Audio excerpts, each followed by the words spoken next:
All right, welcome back to Just Car Guys, the show where me and my dad talk about the latest and greatest car news and car stories from the last week. As a reminder, I haven't seen any of the content that Anthony's prepared for us today, so looking forward to seeing what you got. Man, do we have some interesting and some kind of boring stuff today, but hey, it's important stuff to know. First up here, Ram is recalling 212,373 Ram 1500 Classic, 2500, and 3500 pickups over a potential airbag issue. So this issue affects 2015 to 2020 Ram 25 and 3500 pickups, along with some 1500 Classics. No current generation Ram 1500s are involved in this recall. The inflators were, quote, contaminated by moisture, end quote, during the manufacturing process. And so far, this is merely a voluntary recall, and there has only been one report of a rupture with no injuries as a result. Interesting. What is this, the front or the side, or like side curtain airbag? Side curtain. I wonder if it was within Ram's manufacturing or if it was within the airbag manufacturer. I don't remember if the article said it or not. I'm not 100% sure, but definitely could be an issue. Yeah, if it's the airbag manufacturer, it's going to end up hitting other vehicles as well, right? Oh yeah, so 100%. Hopefully, it doesn't turn into something like the Takata. Is that who Takata airbag recalls? Something like that, but that hit like just about everybody. It's like 1.7 million cars or some. I mean, we're talking 200,000. That's a 250,000 cars right there. Yeah, that's a lot. Or trucks. Right. Yeah. Anyways. So, yeah, pretty crazy. Now, this next story here is arguably even crazier. There are some pretty big rumors saying Mercedes is pulling most V8s out of the U.S. for 2022. Say it isn't so.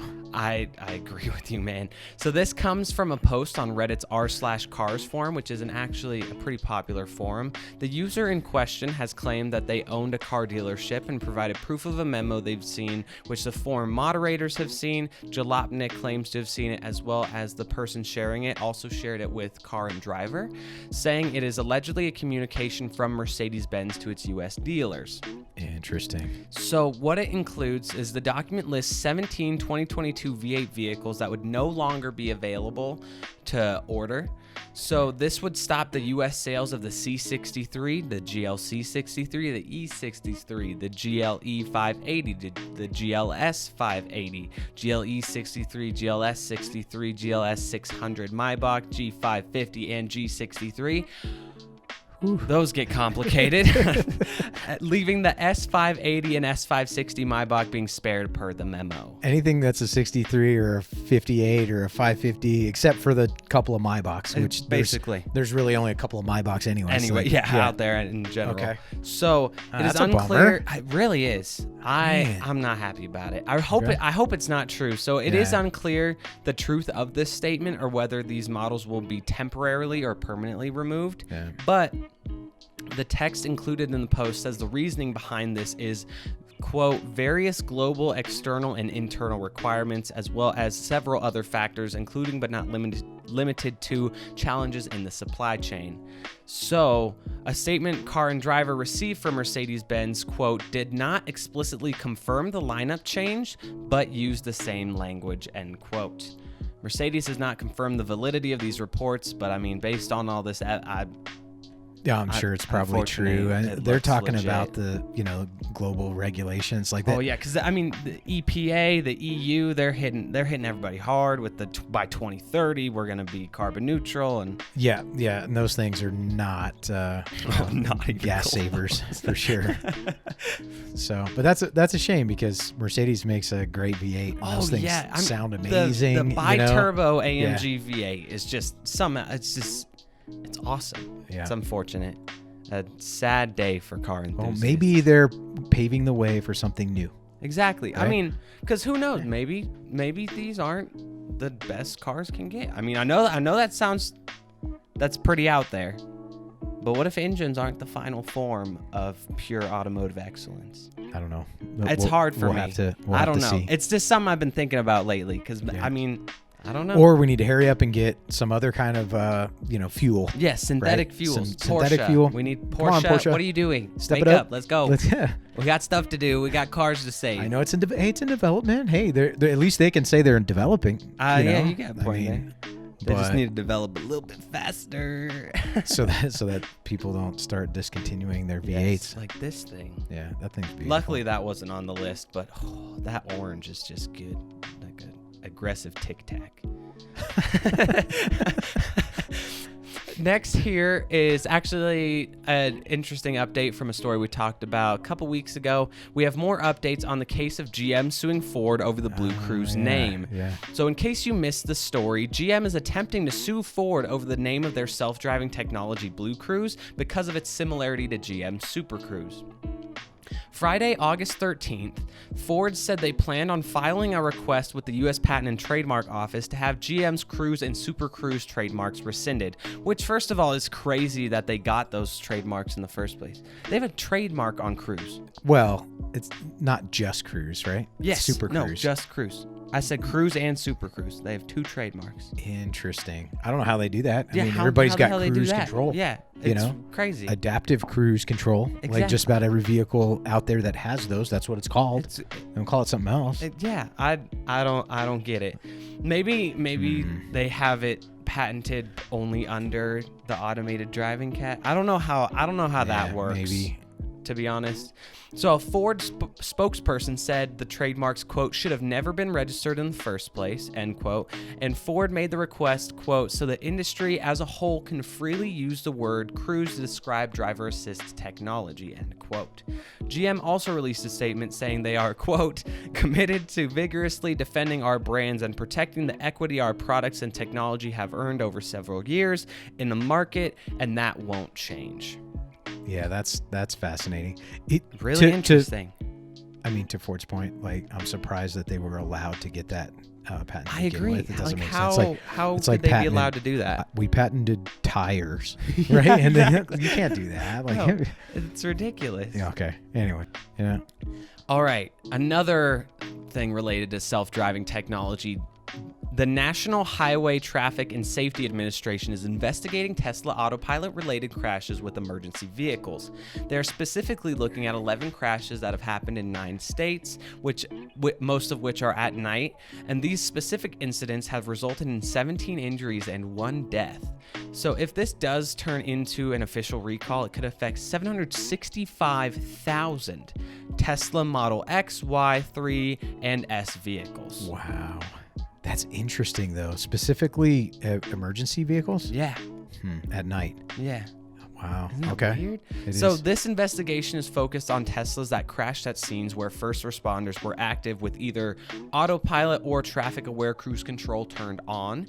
And NHTSA also made sure to say that in their statement that, quote, no commercially available motor vehicles today are capable of driving themselves, end quote.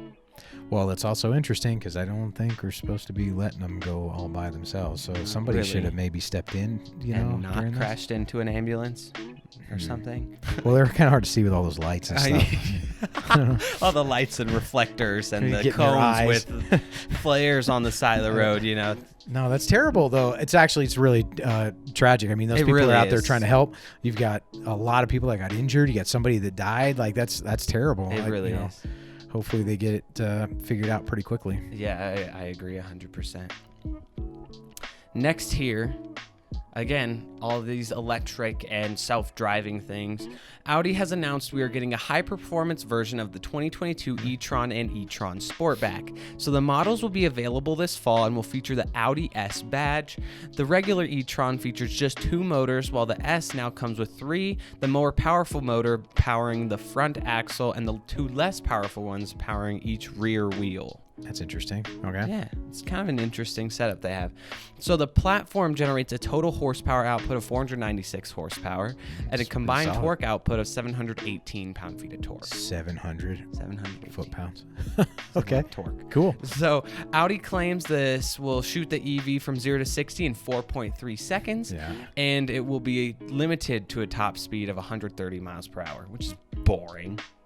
Well, where are you going to use that? Like, we don't Everywhere. have an Autobahn around here, so. Can you tell me you don't gonna hit track that thing. 130 on the highway? I'm just no. kidding. I'm kidding. No.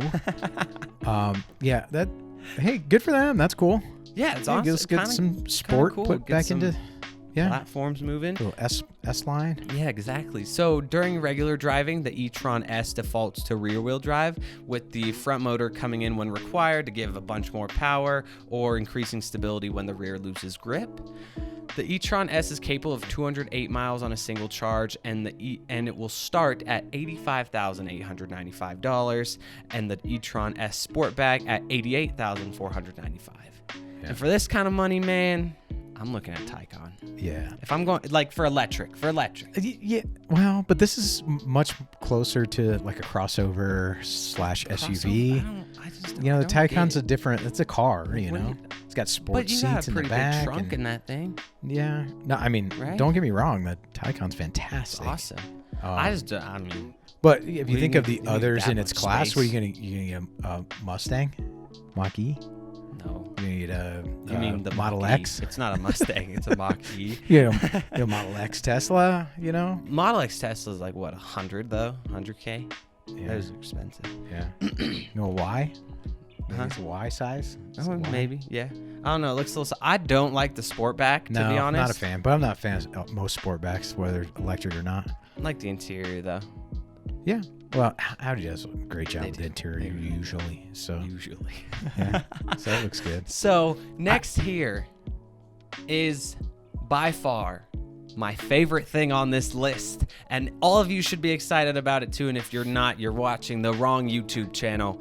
We have the new 2023 Nissan Z. Cool. Yeah. So coming in at a base price of $40,000, you get 2 seats, rear-wheel drive, a 6-speed manual transmission, and 400 horsepower from the twin turbocharged 3-liter V6. What more could you ask for in a sports car platform? That sounds like a perfect setup. Cheap, nice and good performance. Yeah. Like it's awesome. So the car features a modified version of the current platform from the 370Z and the engine from the Infiniti Red Sport 400 models. Oh, okay. Yeah. So manual models get a carbon fiber drive shaft, Exity performance clutch, and automated rev matching on downshifts. Have you experienced that? The rev match? Yeah. No. I want to. It sounds so weird. I don't understand how it works. Like, do you literally you go to put it in gear and the car just knows, it just puts it up there? Yep. That's so weird. Yeah, it looks pretty cool. I know a lot of people, like the real enthusiasts, are like, I like to turn it off so that they can do their own heel toe or whatever. But you're not always trying to rev match bang through the gears. You might just want it to do that for you, and that's a pretty cool feature. How about the carbon fiber drive shaft? Yeah, the stick. That's cool. It's awesome. Yeah. So the 9-speed automatic features aluminum paddle shifters and available launch control. Okay. Awesome. The car comes in 3 trim levels, the Z Sport being the entry level, but not your typical one, still featuring the same powertrain as the other Zs, which is awesome, with customizable instrument display, cloth seats with suede inserts, and much more, which can I also just say, I love that it's the same car. Yeah. Like the motors, it's not like the Supra, where there's the little motor and then the big motor. Just the motor. Yeah. And so. And how about that profile shot, by the way? It's so good. That's good. And that color it's a perfect that's a good balance, in my opinion, of the retro that we all love with the new that we all love. They did a great job of blending the two. That is Nissan did a great job. It's got they hints really did. of the old car, but it's still fresh and new. Especially in the taillights there. Yeah. And just that, it's just so good. I wonder if they'll come out with a 2+2. That'd be cool. Yeah. That'd be really cool.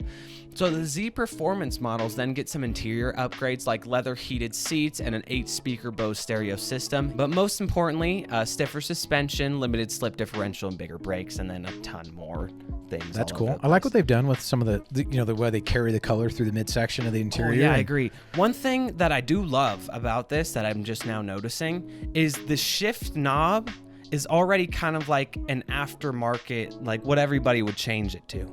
Because how sometimes they're just weird stocks, or they just don't look like that. Looks awesome. I would keep that. Yeah. Yeah. So that interior, Nissan, in my opinion, has struggled a little bit to do something fresh with last the interior. Week we were just talking about how their interiors, even I was talking with people at work about how their interiors have been the same for 13 years. They look exactly the same. Yeah, that looks really good. I like it. I really do. It's a nice update. So next here, I don't know how I feel about this vehicle. Genesis has revealed the GV60. Okay. So the new electric vehicle rides on the same platform as the Hyundai Ioniq 5 and the Kia EV6. The GV60 appears to be a hatchback-esque vehicle featuring many luxury features, especially the interior. Genesis has not given us any mechanical specs or features, but we can expect it to be almost identical to the Ioniq 5 and Kia EV6. It's the same platform. Yeah. With configurations ranging from the slower rear-wheel drive single motor all the way to the 576 horsepower all-wheel drive dual motor EV6. Okay. The company says it will be available in the US sometime next year. I'm not a fan. I'm gonna be honest. I really like Genesis. I love what they've been doing. I mean, it's just not for me. Yeah, I like what they've been doing, and maybe. I think they're I would be interested to see what the actual vehicle looks like versus, this rendition here, because with the outside horribly integrated screen. That screen looks bad. They look bad. They really do. I'm sorry. Again, Genesis, those are the things that it just bugs me a little bit, because it seems lazy. It's like lazy design work. I know we'll just stick a screen here. Same with the side view mirror. Yeah. You got the camera, which is cool. I like that new technology, but the way it's just sitting there like that is. I get worried about that kind of stuff though. Yeah. Like, what happens when you're driving and you hit a out. bump, and then the little tiny connection that they probably used falls out, and then you can't see. Well, the connector's probably not gonna fly. However, you say that until it does. So if you got a little, like, I don't know, a drop of mud on your regular side view mirror, you're still gonna be able to see the cars. But you get it. That's how big. The viewfinder on you're right. The camera is probably, so I don't know. Do they have little water jets in there to clean them? Or probably not. Well, probably, but you have to get the premium trim, and that's $20,000 I'm not a extra. fan of this interior. I really dislike it. If it's the color or what, but it gives me mini vibes. There's so many circle things that Genesis doesn't normally do as circles. The door handle's a circle. Look at the park neutral drive selector. Yeah, it's a weird globe thing. The steering wheel, I don't like it. Yeah. But hey, that's just me. Next here, we have more details on the performance models coming to the 2022 Honda Civic. Okay. So first up will be the Civic Sport Touring Hatchback. This comes with a 180 horsepower, 1.5 liter 4-cylinder engine, also available with a 6-speed manual transmission. Second is the Civic Si. They also have not released any details on this yet, only confirming that the Si is coming, but what we can most likely expect is obviously a more powerful turbocharged engine, manual transmission, sport suspension, and a bunch of other unique modifications. And third is the Holy Grail, the Civic Type R. Honda has said that the model will come with a turbocharged 2-liter 4-cylinder engine, as you can expect from Honda, and a 6-speed manual transmission standard. There are also some rumors of a dual-clutch automatic as an option because of the rumored hybrid all-wheel drive system, and of course you'd expect much more aggressive styling. So I saw some artist renditions of the Civic Type R and what it could look like. So much better. Really? So much better. Good. That's great, because I think it needs it, because these cars look good. Like that, the red version there. Good. That's a good looking car. Those wheels. Again, I'm not the biggest fan of the hatchback. Yeah. But there's something about the Type R right now that it just doesn't. It looks like somebody stuck aftermarket things on it. Yeah. And they did a poor job doing it. Like that's what I love weird about the other, because it feels more like what I think the Type R should. At least the rendition, like if that's what it turns out. Because it looks like it's a Civic. Yeah. But it's cool for some reason. Like it's a Civic, but for racing. It's just awesome. It's cool. Looking forward to seeing that. So next here, speaking of high performance, Hyundai has given us images of the US version of the Elantra N high performance sedan. Okay. Revealed about a month back, we previously spoke about this enthusiast focused sedan, so it does come with a 2-liter turbocharged 4-cylinder engine, pushing 286 horsepower and available with a 6-speed manual transmission or 8-speed dual clutch transmission. Awesome. Yeah, good for them. Yeah.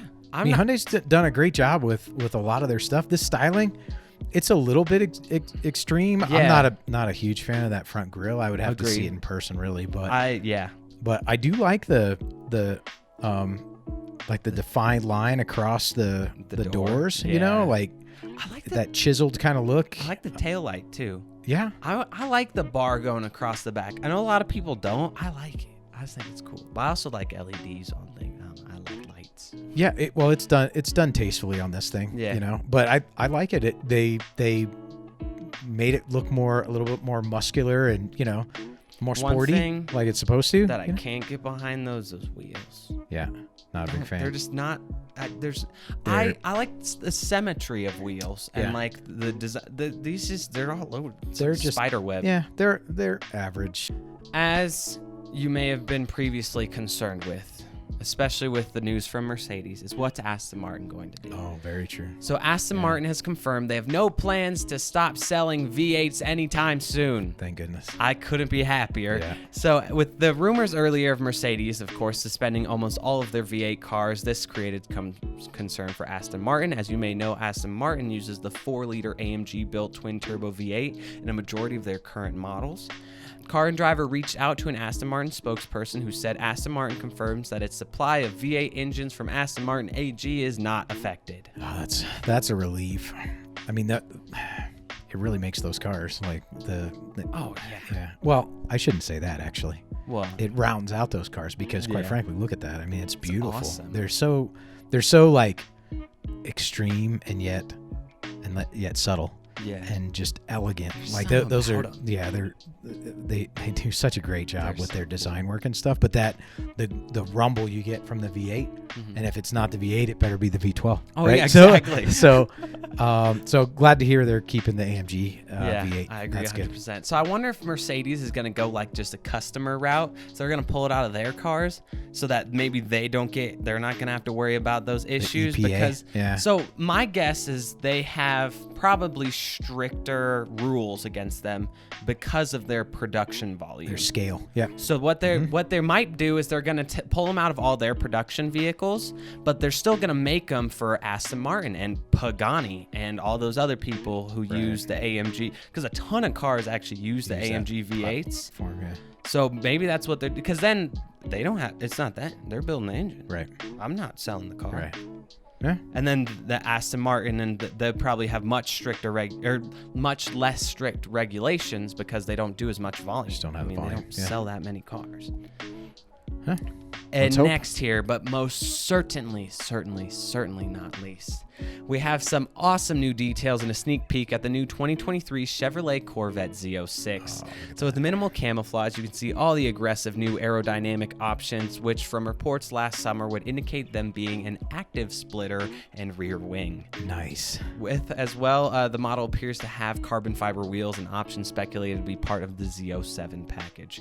That's just so cool next to the race car. It is. It really is. But it shows you just how similar it is. A lot of times the race car, it's so extreme versus the production vehicle. But I mean, how about that rear wing? It's awesome. I like the way it kind of contours with the back instead of just straight across. Yeah, it's kind of cool. It's a nice design effect. Yeah. So in a recent video, which I'll show right here,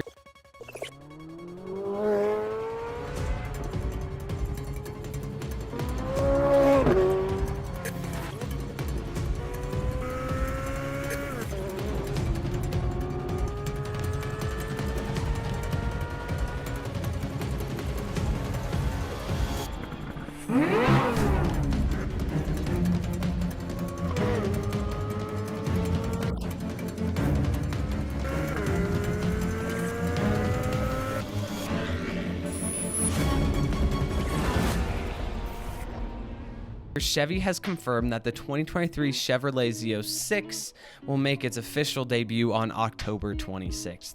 And man, was that video cool. Yeah, that thing was something else. It was so awesome. They did a great job going back and forth between the race car and the production vehicle. I loved the subtle, setting shots showing Le Mans and the Nürburgring and stuff like that. And all right, so with that is it for today's episode. Don't forget to like, subscribe, check us out on TikTok, Instagram, and Twitter at AnthonyCIFAL. With that, have an excellent rest of your week. Hey, thanks for hanging out with us for a little bit. We'll catch you next time. Peace out.